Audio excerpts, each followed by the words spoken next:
the gatekeeper, the one who guards the gates, the one who says what is going to happen. Even though my dragon goddess, my main dragon god is Tiamat, or also named Ghana, the gatekeeper is always also close. The one that is taking sure that no one will enter that doesn't belong into this dimension. And just the same as Leviathan is saying that dragons cannot enter in this dimension, just like we cannot, as humans, cannot enter the dragon realms. That is a work of a gatekeeper, and the gatekeeper is, of course, Leviathan. Leviathan is, yeah. When I first came to understand that Leviathan is a thing, Leviathan did not immediately show up. It was just a fraction of his power, of his life force, and it was so darn intimidating, so strong, and yet it was connected with what I had, with my circle. But what my goddess did, my goddess Tiamat, my goddess was actually afraid, not for her. She's never afraid for her. She is just as equally strong, but he has authority over the gates. And whenever Leviathan was actually seeing who I was, what I am, he was infiltrating inside of my dragon circle. And my goddess was afraid for me, because he might say that I do not belong inside of the gates anywhere, that I should remain here for eternity with the draconic soul that has become too human, so it stays and it belongs here. If it depends on Tiamat immediately showed me how it was to travel and how it was to do things on the dragon's path. She was a great teacher, but not as strict as Leviathan is. Leviathan is the strict father of every single dragon, and so he is also guarding the gates, and no single human being will go through it unless of course there is another way. The gatekeeper is a very interesting story about him, because he is more like, he's the one with the key, with every single gate, for all of them, not only the dragon gate but also this one and all of the gates in between and far beyond that, because like I say, everything is the void, and every time inside of the void there is a little light, and every light is a dimension, and this dimension can be entered if you belong inside of it. But if you don't belong inside of it, then Leviathan refuses your entrance to it. He is like Saint Peter, but he is very much real. And in Christianity, they stole this idea, and so they put their saints on it, like they are the gatekeeper of heaven and hell. But it's not true. The true gatekeeper is Leviathan, and he means actually good for us. And we are like, some kind of reborn spirit of a dragon inside of a human body, but it might as well is a human being. We are human beings, and this is actually something that Leviathan wants to see, if we are worthy enough to go to the dragon realms, if we are awakened enough, because there are so many different kind of dragon eyes in this dimension that is being broken. If this is the case, then Leviathan says here it ends. It can be that Leviathan sees how a dragon eye can be broken because you don't recognize your dragons anymore, or you still refuse your own destination on the dragon's path. You refuse it completely, and you drop the dragon. Then so Leviathan is saying, yeah, okay, then you belong here in this place. Or maybe when they are gone, then they belong to another place, but not the dragon realm. The dragon realm is the most sacred of them all. So when the dragon left this place, they were going to the dragon realms. This is another place. This is the other side, you might say, but not simply the other side. It's a side beyond the other side, 5 times later. It's heavily guarded by Leviathan. Actually, he is a great guardian of all of the gates. And don't worry, if you don't belong into one of them, you will not see it. You will not experience it. And that is so strange, because in the first year of my dragon's path, my dragon and my goddess Tiamat took me along into a place like this one, but there was something different. The sky was different, the earth was different, and yet it was so open. But there were dragons inside of it, dragons that I recognized. I said that I knew who they are. So the dragons, those were the dragons of my circle. And so Tiamat prepared herself, prepared me before Leviathan's arrival, before he could see it, who I was.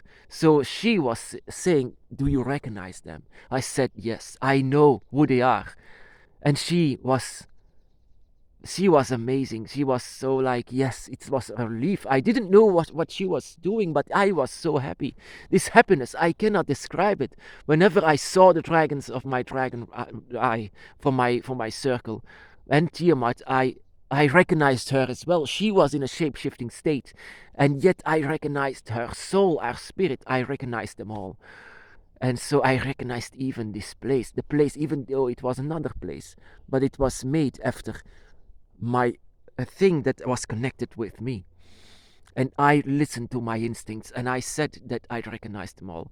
So when Leviathan came, he saw the recognition that I had for all of the dragons in my dragon eye, and every time. That is the reason why I can say so many things about the dragon's path, because Tiamat, Ghana, prepared me for everything that was about to come, about the god Leviathan as well, the gatekeeper of them all, to be prepared for every single thing.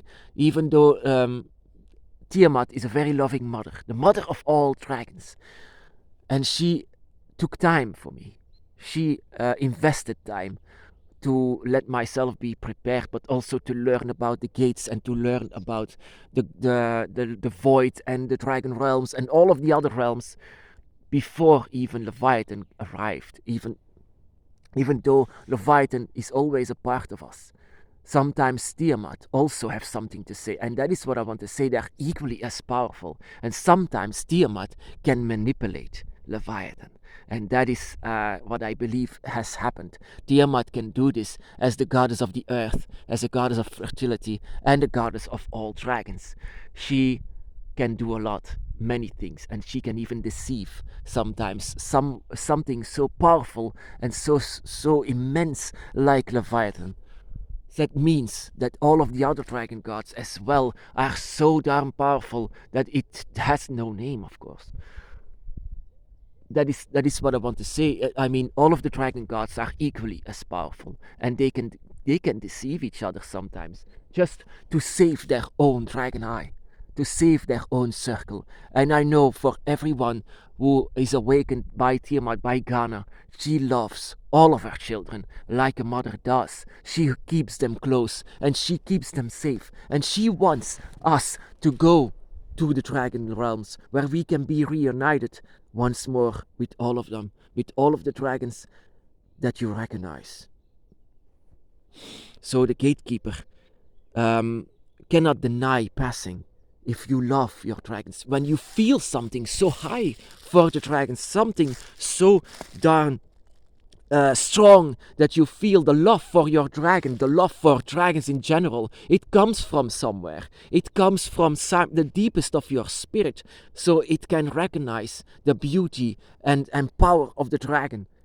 And so sometimes our gods are preparing ourselves to go to the dragon realms, that we can know where the way is, that we know where we should go, whenever our time has come, whenever in this place even, that we can do astral projection, that we can still feel the dragon, that sometimes the dragon comes inside of us to open our own spirit. But in the end, the gatekeeper has to decide whenever you are belonging there or not. And the thing is that I have seen this place, and I hope that I can see this again. It has been a while now. But this is the place that I can only describe as a draconic paradise. So yeah, the gatekeeper Leviathan, and all of the other dragon gods who wants us to go there. So if an access is denied, then the dragon gods are also, then something is breaking. A dragon eye that is breaking, it means that it was not strong enough. Your dragon eye, that it was not strong enough. You had you thought that dragons were beautiful and you like dragons, but you weren't going further inside of it. That is what I'm trying to do with my videos, trying to get you inside of your dragon eye, getting you inside of your path. I'm trying to let you be reunited with your dragons, because they deserve it. You deserve it as a draconic spirit, but lives for all eternity, so that you are granted access one day to the dragon realms. Just like Leviathan is going to say to you. Of course, it can be that Leviathan is your only dragon god, the only one. In this case, then it's of course it's a strict one, the strict teacher, the strict father, Leviathan. But he will judge us as we are, and most of the time, the dragon Leviathan will wake those up who already have a strong connection with him, so who already have this gift of going through the gates. Most of the time, they are awakened because Leviathan knows that they are welcome. But in the case of the other dragon gods, they will help us to get through. In a way, they are also gatekeepers. My brothers and sisters, be blessed.